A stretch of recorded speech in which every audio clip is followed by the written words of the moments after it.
everybody, welcome into the Horseshoe, Ohio Stadium. It was a gorgeous Saturday afternoon. The spring game, Brutus versus Buckeye. I don't even know how to describe the score. The rosters were constantly changing. Ohio State won, and their offense is really good. I'm Austin Ward. That's Spencer Holbrook, Tim May, and Jeremy Birmingham.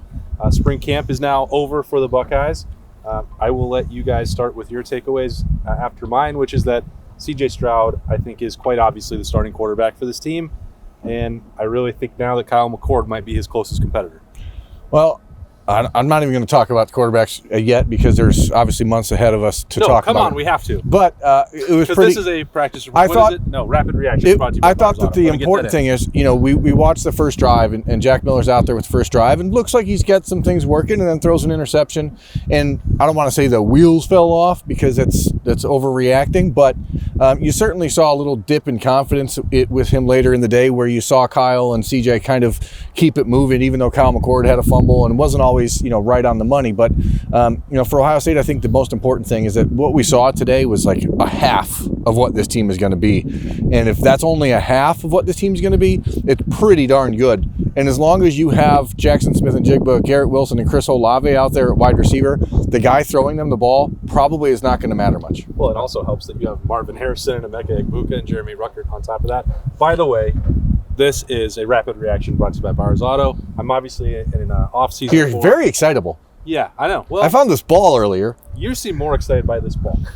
Spencer, get us back on track. I really think this team can be better than last year. I'm just going to say it already because I see the talent on the field. I see the stars that are lined up on this field. I see all the offensive weapons. I don't quite know if it truly matters who's playing quarterback when it's all said and done, because the running back talent, the wide receiver talent, the offensive line talent. But then you look on the other side of the ball, and that defensive line is going to be a problem. When you put Jack Sawyer in there with Tyreek Smith and Zach Harrison and all of those guys, and like even a guy like Noah Potter, who kind of flashed to me today, looks massive, along with Haskell Garrett, all of those guys. The offense is going to be great. I think the defensive line could be the best unit on the team, and I think that's saying something because that unit is going to be on another level. Profound. That's what you call that comment. Profound. I'm going back to the quarterbacks because what you judge quarterbacks for is do they take you to the end zone? C.J. Stroud did that 3 times today. Kyle McCord once or twice. Twice. Jack Miller 0. That's what I judge it by, but this was 1 practice out of 15. Right. We've heard pretty good things about Jack Miller, at least I have, through the practices. But, you're in the stadium, you're Kyle McCord, you just showed up at campus in January, and he had just before halftime, a great drive that he led.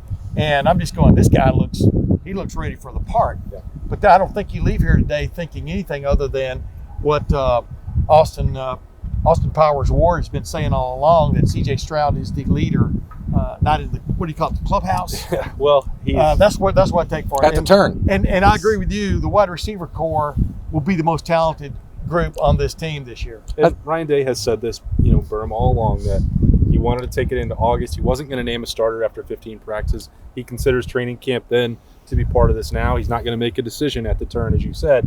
But C.J. Stroud came into March as a leader. We know that because he went into the Sugar Bowl. He went into games when it mattered. He was the backup last year.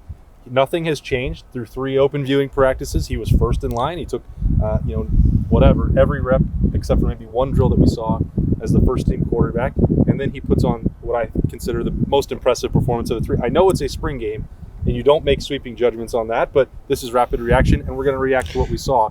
C.J. Stroud will go into the summer still as the odds-on favorite to be the starting quarterback for the Buckeyes. Yeah, and we've all said it. The Buckeyes are good enough to win the Big Ten with any one of those guys at quarterback. The question is, which of those guys can make them beat Alabama? Which of those guys is going to be good enough to get over that hump and win the national championship? Jack Miller, Kyle McCord, C.J. Stroud can all win the Big Ten. That's not a knock on anybody else. That's just the facts. The rest of this team is way too good. We got to see nothing out of Master Teague today because he's dinged up. We didn't see Julian Fleming. We didn't see G. Scott. We didn't see Legend Cavazos. We didn't see Cam Brown. We didn't see Seven. I mean, this team, we saw the B team in a lot of ways, and it's still the best team in the Big Ten. And you look at the defensive line, which was very good. But we didn't see Nick Petit-Frere. We didn't see, those guys going up against there, Munford and Petit-Frere. I would love to see, and on our bold prediction show, I said Jack Sawyer was going to get at least 3 sacks. I think he got 5. They credited him 4. That was excellent. He's very, very good, but he's also going up against offensive linemen that are not on his level by any stretch. And so, one thing we said all along is don't buy too much into what you see today, but there are certain things that can be informative, and we learned something. They didn't even play real football today because the guy that, I think everybody would like to have seen other than the quarterback competition is Travion Henderson get to run in a real running game. And, this is not tackling Travion Henderson, but he caught 5 passes out of the backfield. I mean, I think they showed you today why they have faith in him as possibly playing a lot as a freshman. Who knows if he's going to ascend to that number 1 job, but I think he was impressive running around, catching the ball. He even led the team in rushing for what that was worth today. But then past that, the play that stands out to me that tells me C.J. Stroud has got it was that quick roll right that he threw to Chris Olave, right corner of the end zone. That was the Clemson play. A staple of the Justin Fields playbook. Big time throw, big time catch, but big time roll and throw by C.J. Stroud. And I don't care what kind of tackling you're doing, whether it's this or not. Yeah, that's a touchdown no matter what. And C.J. Stroud, boy, he was impressive on that one for sure. I think one of the biggest things that I'm going to take away from today is you can tell that Ohio State finally had a full spring and winter program. Last year, they got through the winter, but they couldn't get through the entire spring. Like, Chris Olave looks bigger. All of the linebackers just look bigger. They just look like they're in better shape than they were when they went into fall camp last year, and I think that's a testament to you're finally getting back to some normalcy. You just see some guys who look like they've progressed further in year 3 or 4 than you would expect. You kind of expect them to look like that in year 2 or 3. Now they finally look like that because they had the messed up offseason last year. I hadn't seen this team at all in the spring. You guys were able to go to some practices.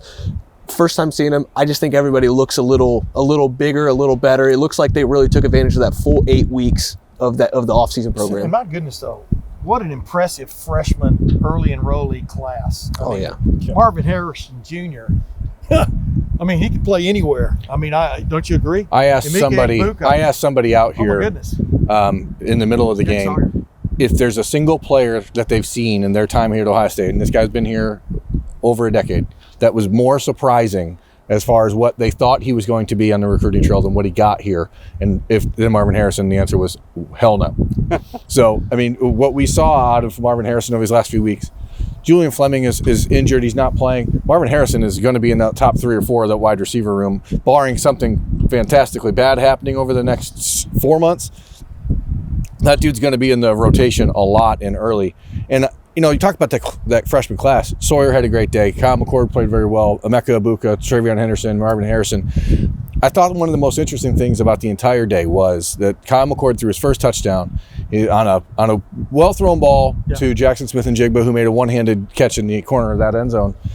And as soon as he came off the field, Ryan Day grabbed him and coached him up. It was very upset about something, and then he went over and Keenan Bailey was talking his first throw as a Buckeye for a touchdown, he got his ass chewed. See, that's what spring's about, though. Remember, I've told that story about Nick Cochran throwing a touchdown pass in like 89 or 90 in this game and getting chewed because that guy's not going to be open in the fall, according to the quarterback coach. And I think that's what they wanted. They wanted the ball in the outside corner, but he threw it to the inside, and you just happened to be rescued because Jackson made a great catch. Touchdown. All right, let's talk about something that maybe was not as encouraging for Ohio State. If the offense is scoring points, obviously that comes at the expense of the defense. The defense was never going to have a chance in a fair fight today. You go out for warm-ups, and your long snapper, Rowan McCullough, is taking snaps and reps with the linebackers because you don't have enough to go through a full second unit. He was the 6th linebacker. That is not good. Now, obviously, you're going to get Dallas Gant back healthy. We'll see exactly when Mitchell Melton comes back. That's a big part of it. Ohio State was never fully healthy at linebacker throughout this camp, but the numbers are not good. And we've talked about the transfer portal and the possibility that something could happen after spring. That has to happen. Ohio State does not have what it needs at linebacker right now. They clearly need help, and that's why I'm still somewhat perplexed by the decision to move Craig Young into that bullet position, because I think Craig Young could be a difference maker. Or why Steele Chambers isn't already at linebacker. Yeah, because it's pretty clear the way the pecking order is working out at running back. Travion Henderson is going to catch and carry the ball a lot. And I don't know that there's an opportunity for Steel Chambers to be that guy. And so you look at all these other guys that are just waiting for a moment. Like, it's pretty weird. Taraja Mitchell's, like I said the other day, he's got a big old brace on his leg. He's not moving around very well. If you have to put Rowan McCullough out there, maybe you should just hold off on the Craig Young to safety experiment for like 3 weeks and let yourself get into the summer. I But thought Craig Young looked pretty good today too, though. He's a freak. They had him playing a lot in the vicinity of the line of scrimmage. Speaking about guys who look way bigger, He's a that's what freak. we're talking about. Yeah, I mean, you're right. I mean, but I think they've got to come out of this spring concerned about the linebacker situation, and then in the defensive backfield. I mean, I'm not sure you can make any judgment from today for the most part. Well, both of the starters were out, and Demario McCall wasn't just playing in the nickel; they had him playing corner, outside corner. And I'm just going to flash forward here. That will not work. He cannot be helping Ohio State on defense. I took a picture. So this is after C.J. Stroud's second throw of the game, the long ball to Chris Olave. And Olave, of course, just made a number one. Nobody's going to cover Chris Olave, so I don't want to make it about Demario McCall. But the next rep, Olave started walking back to the line, just looking at Demario and pointing and laughing, like he's like, "What are you going to do?" Like, and it's certainly not good for Ohio State. But the two players that are going to help this defense the most are not here. Well, one was here today. That Jordan Hancock and J.K. Johnson. Those two are going to play a lot for this team. So. Again, we take a little bit of what we saw and make some informed guesses, but we know that there's going to be wholesale changes in the back end when Sevyn Banks is back, when Cam Brown is back, when Court Williams is back. A lot of things are going to change back there. Today seemed to me like a day to just get the freshmen comfortable with playing in this stadium. You saw Denzel Burke, you saw Jansen Dunn, you even saw some guys that just didn't get to play a lot last year when it comes to Cam Martinez and Demario on the outside. Like, it just seemed like they were getting guys who aren't comfortable playing here in the defensive backfield. Let's get them comfortable for the day. Let's see what they can do. If you get toasted for a couple passes, whatever, you're going to take your lumps. But I think if you were asking me, the goal of the day in that secondary was get comfortable where you're at, get comfortable taking reps in front of some fans, because it seemed like the freshmen were out there on islands a lot more than they should have been, and I think that's by design. Yeah, I watched Ryan Watts run around a little bit, and I thought he did some decent things coverage wise. I mean, they're an interception on the early drive. Exactly. So I mean, they've got some potential to a certain extent, but this is not the spring like I wrote about. Finally I wrote that story, but this is not the spring they wanted for the back seven, because you wanted to come out of this back seven feeling a hell of a lot better than you did coming out of the Alabama game, and there's no way they do. Yeah, you would have liked to have had answers on defense, and now you have way more questions than you did at linebacker, way more questions than you did in the defensive backfield. So, the offseason is certainly not going to be a quiet one when it comes to the Ohio State defense, because there's a lot of things that have to get fixed. Did you get a picture of Cameron Martinez breaking that up in the corner? I did, on the first drive. That's the thing, it was like Spencer's talking about. These are kids playing positions they've never played, and you see Cam, and he makes a good play down there, and the one-handed catch that Jackson Smith-Njigba had was on Cam. That's good coverage. You just get beat by a guy that's going to do that to a lot of people. So, you take what you can get out of it, and you make yourself, some notes, and then you move on. But he also, I think he was the one who got beat on the last play by Sam Wiggles, that was the best throw of the day. Well, yeah. I mean, Jagger LaRoe. Yeah, Jagger LaRoe. I mean, so there's a lot of things that have to be taken out of this game, and a lot of learning that still has to come from Ohio State. Texas A&M, I'm trying to remember. Yes. Dude, they could probably use him this spring. What do you think? He looked good on the final drive, but like you said, he threw the ball really well. He was making really good decisions too. Kidding? The ball came out. I was more impressed with Jagger LaRoe than Jack Miller. I'm just going to say it. Oh man. But those are the kind of conclusions that you get when we only get 3 spring practices. We get a spring game that they're shuffling guys in and out of. You got guys playing out of position on defense.